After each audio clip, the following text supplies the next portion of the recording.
Well, those guys who believe that they are the rightful rulers of a global fiefdom believe that one way or another, mankind has to have something that he's shit scared of. And generally that's war. But in the absence of war, they need something else. And this report looks at a number of other possibilities. But let me just read you this. Credibility, in fact, lies at the heart of the problem of developing a political substitute for war. The most ambitious and unrealistic space project cannot of itself generate a believable external menace. It has been hotly argued that such a menace would offer the last, best hope of peace. That's the threat of an alien invasion they're talking about here. By uniting mankind against the danger of destruction by creatures from other planets from outer space. They go on. Nevertheless, an effective political substitute for war would require alternate enemies, some of which might seem equally far-fetched in the context of the current war system.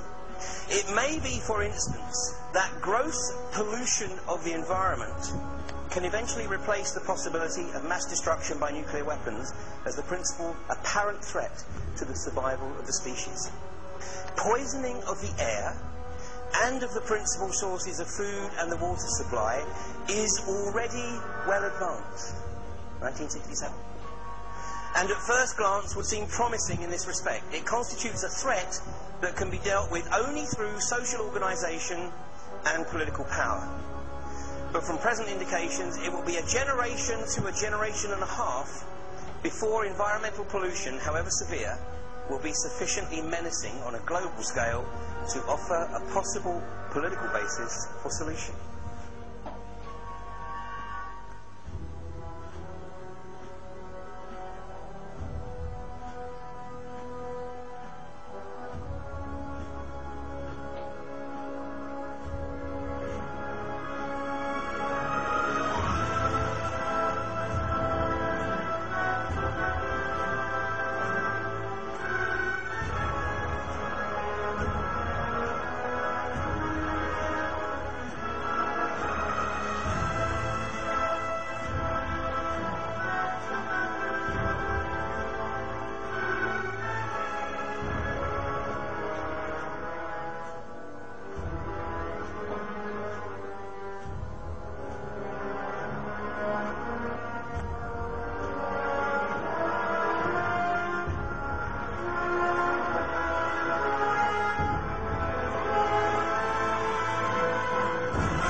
This is where the Watchers were deposited.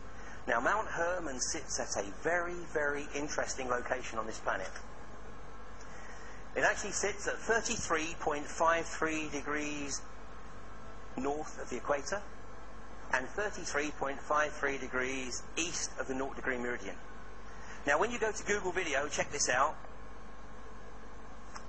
you'll find that that actually isn't correct.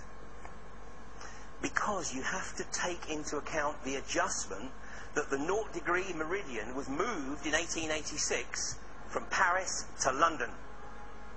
So were these guys trying to hide something? But when you make the adjustment for that move from Paris, it was called the Rose Line, Roslin, the Rose Line, to London, you come up with 33.53 degrees. Now this is a very, very interesting, and of course there is absolutely a connect between the 33 degrees and the 33 degrees in Freemasonry and the mystery schools. The Earth is 21,600 nautical miles in circumference, and of course that's 360 degrees.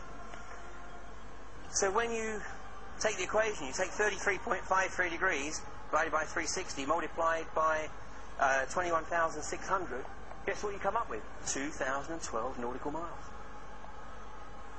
So Mount Hermon, the exact place where the Watchers were deposited X number of years ago, sits at 2,012 nautical miles north of the equator and east of the 0 degree meridian. So these guys, they don't know for sure. They don't know for sure. But let me tell you right now, they are scared shitless that this might be right, and that their time in the ascendancy on this planet is coming to an end. You remember that the Israelis launched an attack on southern Lebanon under the pretense of one of their soldiers being kidnapped.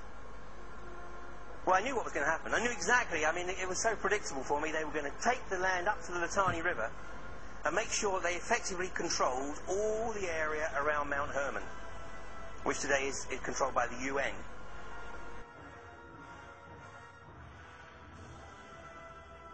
The Israelis ran hundreds of sorties and dropped these cluster bombs in that whole area, making that whole area around Mount Hermon completely uninhabitable. Because if anybody obviously drives over these or walks over these little bomblets, I mean, you lose a limb.